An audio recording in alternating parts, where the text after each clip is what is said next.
I'll spare you my tendency to dramatically recap stories that I've already told by, one, linking a few of them in the description of this video, and also by saying the important part, which is I used to go out with someone that I really didn't like, who happened to have a lot of money, and also happened to live in another country, in an economic zone that I have dreamed about moving to since I was a young boy.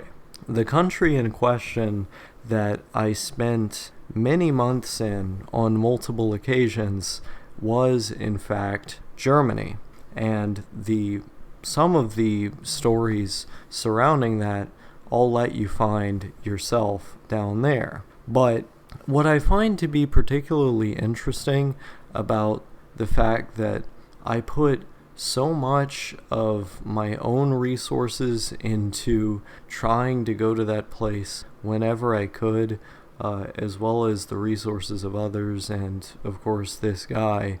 What I find interesting about that whole ordeal is why exactly I was doing it.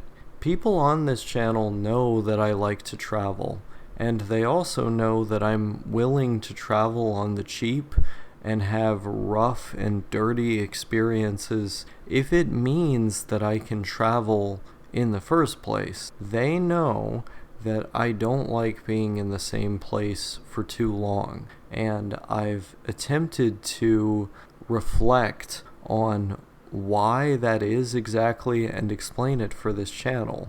But more than anything, I find myself at odds with the infrastructure in my home country and the two countries that are making up the top piece of the bread and the bottom piece of the bread that is this theoretical North American sandwich, that being Mexico and Canada. Both of those countries have major issues with how they do urban planning. They're very car dependent.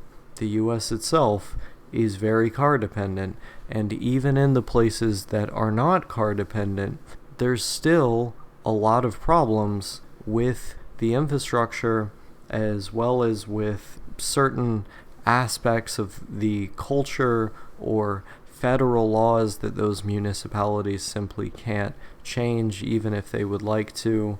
Just all kinds of nonsense that's unique to my home country and also the two neighbors that I just mentioned. So I have a lot of problems with my continent.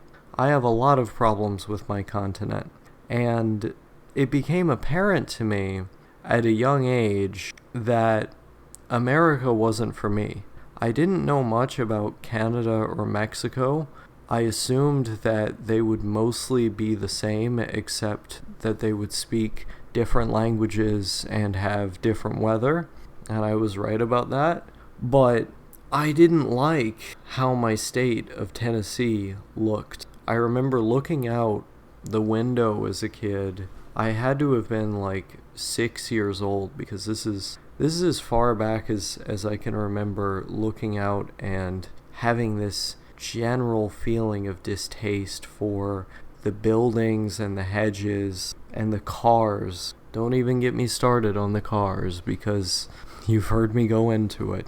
Something felt so wrong. Something felt wrong about the concrete, about the automobiles moving along it, and the way that you would park your vehicle in this strange place surrounded by other vehicles just to be able to get out of it, get into the store, get like a week or 2 weeks worth of food in the back of your car and then drive home. And then when you would get home, it was this very isolated area, apart from other people, apart from any real infrastructure.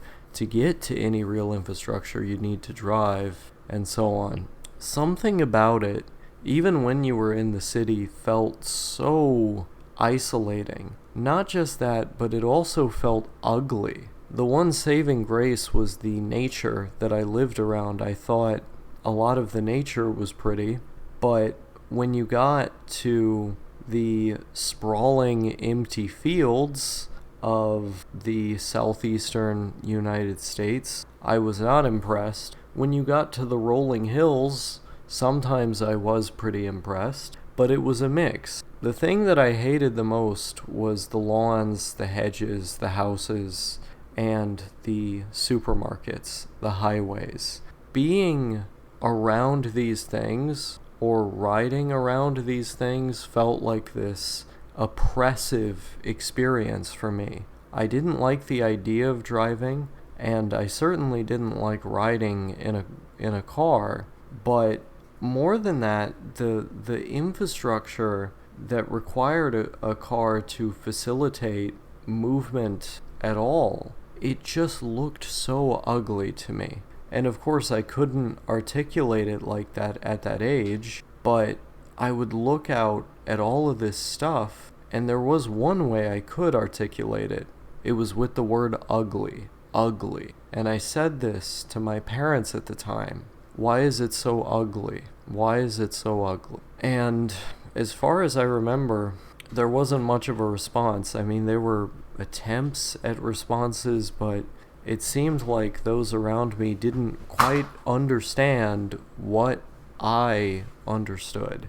And so I felt really alone growing up for a plethora of reasons, but I think one of the top three had to have been how alienated I was by the outside world, by the way in which the outside world was built, the infrastructure, and so on. It was alienating for me because something about it just didn't feel natural for me. Something about it just didn't click for me. Something about it felt so wrong. And even when I, many years later, got into a vehicle, got behind the wheel, and made my rounds around town, it still felt wrong.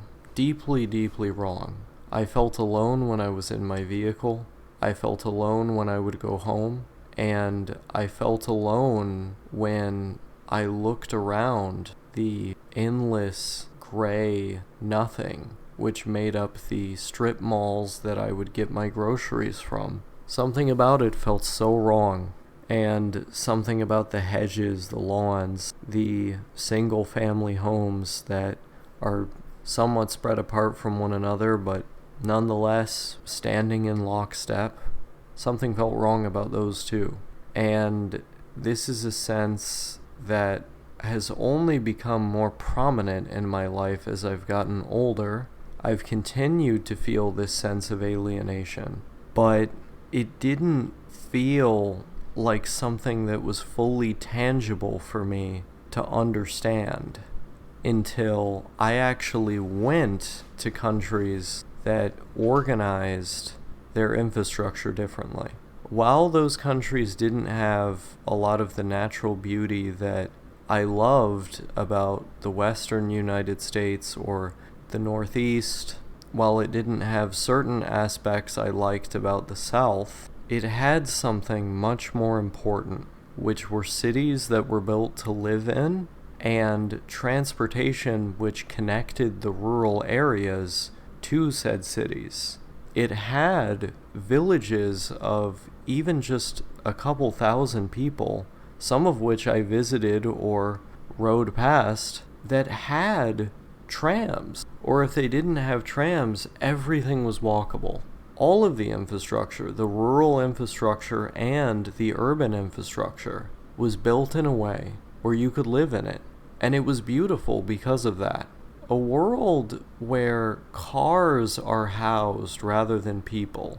A world where urban design is focused on facilitating the movement of automobiles is not a world that looks nice. And I've always been an aesthetically minded person. I think beauty is very important, and beauty has always hit me in a very visceral way.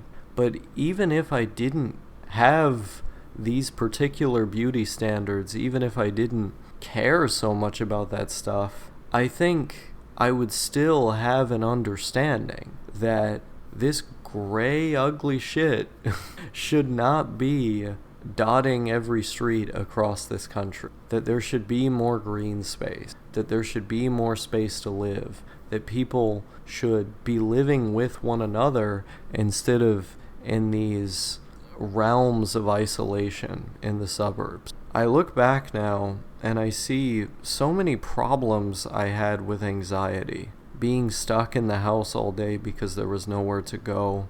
And when I did go somewhere, still feeling stuck because I was in a vehicle.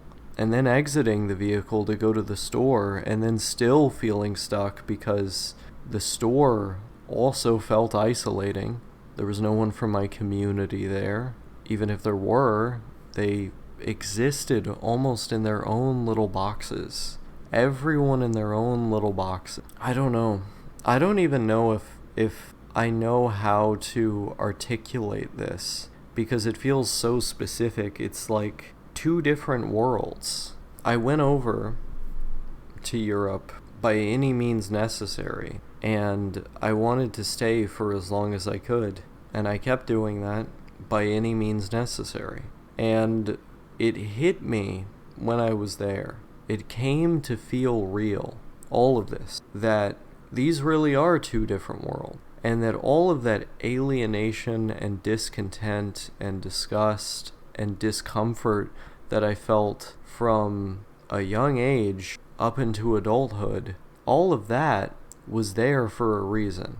It's because I want to be in a place that feels like I can move around, like I can explore, like I can walk, like I can go anywhere and do anything.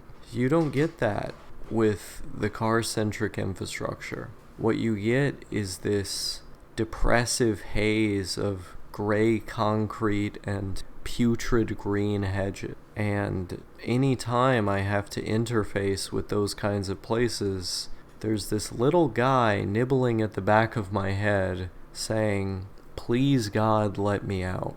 And if I play my cards right, if I do the right thing, and become the kind of person that I want to be, maybe I will be out, away from all of this, the North American nightmare.